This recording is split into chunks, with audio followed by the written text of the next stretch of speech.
história do abacaxi é uma história muito legal. Se um abacaxi chegasse inteiro, bonito e cheiroso na Europa, ele ia pro leilão.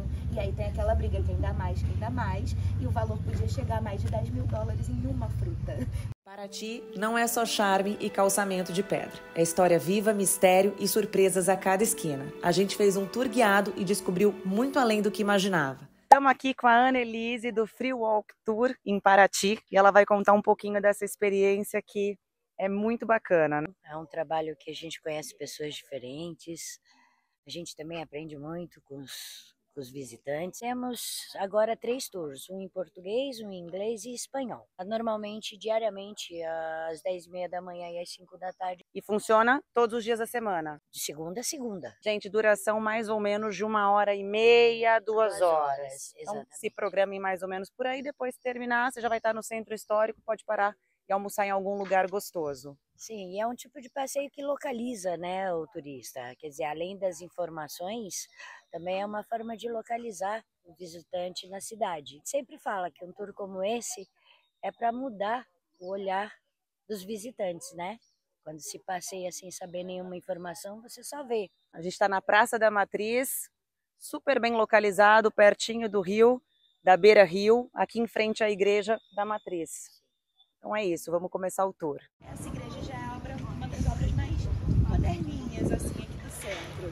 A primeira matriz foi de 1646, ela foi aqui nos arredores da praça. E quando a primeira matriz foi feita, Paraty já tinha quase 100 anos de história, só que sem muitas documentações. No caso, com muitas cartas de viajantes, mas nada oficial de verdade.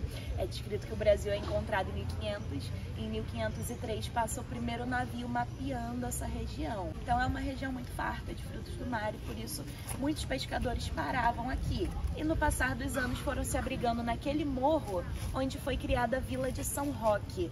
Hoje ali é o Morro do Forte, tem uma fortificação bem legal de conhecer, tem uma vista bonita. E aí sim, com essa vila se movendo para dentro do mangue, a família Jacome de Mello pediu para que, primeiro, quem morasse aqui respeitasse os indígenas guaianazes e, segundo, construísse uma igreja para Nossa Senhora dos Remédios. Então, o pedido da igreja foi feito, tanto que a primeira é de 1646. A segunda igreja da Matriz começou a ser feita logo após a revolta, já em 1668. Mas como ela recebeu pedra de Portugal, padres que vieram de fora, pinturas, santos, a pia de batismo, ela demorou até 1712 para ficar pronta. Mas ficou pronta ali do outro lado da praça, de frente para o mar e de fundo para cá. A vilazinha vai se tornando um centro comercial cada vez mais forte. Primeiro porque Paraty passou a ter muitas produções de cana-de-açúcar no passar do tempo. A gente não conseguiu produzir açúcar, porque, como vocês podem sentir, aqui é muito úmido. Então, aqui produzia-se muita cachaça. A cidade foi ficando famosa pela cachaça. Da rota indígena que existia, essa rota ela se tornou a primeira estrada real, que é o caminho que você vai seguir para as fazendas em São Paulo. E segundo, ela se tornou o caminho do ouro, que de São Paulo você pode continuar subindo, passar por São João del Rei, por Mariana, Ouro Branco, Ouro Preto, Tiradentes, Diamantina. Essa foi a rota, a primeira rota que você teve para chegar a Minas, explorar o ouro e retornar para o mar. Era de 40 a 90 dias andando na mata. E não pensa que você vai de charretinha porque os cavalos não subiam. No máximo subia aquela mula pequena. Então era muito difícil mesmo, mas o caminho do ouro existiu. Aconteceu por Paraty até meados do século XVIII, que foi quando Minas Gerais criou novas rotas. Então Paraty era a rota de passagem. Esse ouro era uma ilusão para cá, porque no caminho você já passou por várias cidadezinhas já. Chegou a Paraty, é só mais uma cidadezinha no seu caminho para o Rio de Janeiro. Então a gente já chega aí em meados do período desse século XVIII aí, com Paraty produzindo muita cachaça, produzindo farinha de mandioca, banana, produtos de banana, como doce de banana, banana seca. A cachaça foi a principal forma de economia de Paraty. A gente chegou a ter mais de 150 cachaçarias por Paraty durante o século XVIII. Então, você imagina esses morrinhos pequenininhos, os mais baixos, né, bonitinhos nos arredores da cidade, são matas secundárias porque era tudo plantação de cana-de-açúcar. A gente tinha cachaçaria em ilhas, na beira de praia, era na cidade toda mesmo. Então, 156 cachaçarias em Paraty. Você tem que ter gente para fazer todos os serviços que uma cachaçaria demanda. Então, esses serviços estavam sendo executados pela escravidão, que a princípio era uma escravidão muito indígena. Mas no passar dos anos, conforme a escravidão africana vai chegando, Paraty vai ser a porta de entrada para quem fica nessas fazendas, nesse centro, para quem vai para São Paulo e para quem vai para Minas. Então, a cachaça e a escravidão são as principais fontes da economia do século XVIII em Paraty. Teve a Igreja da Matriz para Todos até 1722, que é quando a segunda igreja fica pronta, que é a Santa Rita. Aí a Santa Rita é separada para todas as pessoas que eram pardas e que compraram a sua liberdade. Então, pardos e libertos são separados na Igreja Santa Rita. Já em 1725, é feita a Igreja do Rosário aqui do lado e todos que estavam escravizados são separados na Igreja do Rosário. E a matriz fica só para quem era branco. Então, 3 igrejas, 3 status. Agora, o que ninguém esperava é que a matriz estava afundando no chão. Ela não foi bem planejada para dentro do manguezal. Toda obra no mangue você tem que fazer um esquema de estacas, que a estaca vai atingir o leito de pedra e não vai afundar mais. Então, aquela igreja ela não atingiu o leito de pedra, ela afundou. Rachou no passar dos tempos, foi ficando muito pequena para a quantidade de gente que foi chegando, então ela teve que ser demolida. É um processo de mais de 30 anos de demolição e mais de 70 anos de construção para essa igreja ficar pronta. São 76 anos no total para essa igreja aqui ser finalizada. Enquanto as maiores vilas paulistas chegaram a ter menos de 14 mil pessoas. Então, era uma quantidade grande de gente. Mas com os trens, Paraty vai sendo abandonada, a gente chega na abolição da escravatura já com cerca de 10 mil habitantes na cidade e abrimos o século XX já com menos de 8 mil pessoas na cidade. Chegamos a um período entre 1920 e 30 que o número mínimo de moradores foi em torno de 3.600 pessoas na cidade. Então acabou mesmo o comércio de Paraty. O comércio retorna em 73, quando a estrada BR-101 passa aqui na frente. Aí sim a gente passa a ter um desenvolvimento de novo, mas são mais de 100 anos abandonado, por isso que está assim perfeitinho, né? Estamos mudando de local, saímos da frente da Igreja da Matriz. E vamos conhecer a antiga matriz que afundou no mangue e depois foi recuperada. Muito legal. Melhor. Já estamos adorando essa primeira parte. Nossa, é muita história. Não ficava pisando na sujeira, então já entrava e ia direto para dentro de casa. Quem é peão, né, quem é escravizado, vai andar pisando na sujeira. Então vai pisar no tapete, por isso que era o pé rapado, vai raspar o pé até tirar a lama do sapato e vai ficar essa frente toda suja. Aí essa gotinha, quando chover, essa corneta vai pingar em cima do tapete e vai manter ele limpo. Então é planejadinho para deixar essa fachada aqui mais limpa e elegante. E lá em cima tem as pinhas, que no passado eram símbolos de fertilidade, e quando a pinha abre ela tem muita semente. E os abacaxis, que são símbolos de fortuna. É uma história que vem lá do século XV, os primeiros países, século XV e XVI. Os primeiros países que começaram a alcançar as regiões amazônicas pegaram tudo que eles puderam. Uma boa quantidade de abacaxi na Amazônia. Bota no navio quente, manda isso para a Europa, são 3, 4 meses de viagem, um navio rústico, era muito demorado. Então ele geralmente apodrecia no caminho. Mas se um abacaxi chegasse inteiro, bonito e cheiroso na Europa, ele ia para o leilão. E aí tem aquela briga, quem dá mais, e o valor podia chegar a mais de $10 mil em uma fruta. Então era muito, muito caro. Esses abacaxis, eles não eram consumidos após o leilão. Eles eram usados como uma obra de arte, ou na decoração da casa, ou pendurado numa parede, ou em cima de uma sacada desse jeito. Ele sempre estava em algum lugar de destaque para os seus convidados verem. O pai do velejador Amir Klink comprou esse casarão. E o Amir Klink cresceu aqui, remando para um lado e para o outro. O pai dele tinha uma casa numa praia lá na frente, que ele chegava remando. O Amir Klink foi se acostumando, se adaptando, montou o primeiro barco dele, foi organizando suas embarcações, até que em 1984 ele pegou um barquinho que está aqui dentro da loja, vocês vão ver a manhã aberta, e com o barquinho que está aqui dentro, ele saiu remando da Namíbia, na África, para o Brasil. Foi o primeiro e único a atravessar o Mar Atlântico num barco a remo sozinho. Quem gosta de aventura, o nome do livro é 100 Dias Entre Céu e Mar. E ele descreve em detalhes como ele fez essa travessia. Ela é linda, é um espetáculo essa casa. A Cera do Príncipe ela é uma das mais bem avaliadas hoje em dia na cidade. Mas Quando o príncipe comprou ela na década de 60, ele tinha acabado de se aposentar pelo exército. Então ele comprou muitas coisas pela cidade, ele comprou algumas fazendas. Então ele investiu em Paraty logo após esse período de abandono. Ele foi um dos que chegou melhorando tudo que ele podia. E quando ele faleceu em 2005, só com 105 anos de idade, ele deixou a casa para o filho que mora aqui hoje em dia, que é o príncipe Dom João Henrique de Orleans e Bragança.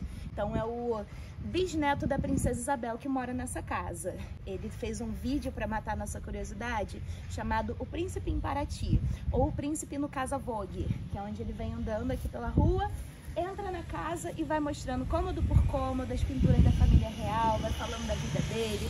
É legal de vocês conhecerem. Além da casa dele, essa rua foi planejada mais alta do centro histórico. Quando tudo foi aterrado, essa é a que foi mais aterrada, justamente para separar o mar da cidade, e debaixo da rua passa o encanamento. Aí a maré sobe, entra pelo cano e invade o centro histórico. Depois ela sai pelo cano naturalmente. Então, como ali do outro lado virou um mangue, enche de caranguejo na rua toda. Então, quando vocês virem a maré alta, vai beirando, passando pelas lateraisinhas, que dá pra chegar aqui no final, ver como é que tá, ver aqui essa frente, tá? A gente não tem como provar que esses eram triângulos da maçonaria, mas os maçons foram muito vivos em Paraty. Então, tem sempre o boato de que são 3 pedras por causa daquilo de igualdade, fraternidade, liberdade. Então, tem esse boato pela cidade. Mas não existe documento comprovando nada do que os maçons tenham feito. Então, eu não consigo dizer para vocês que isso é coisa de maçom.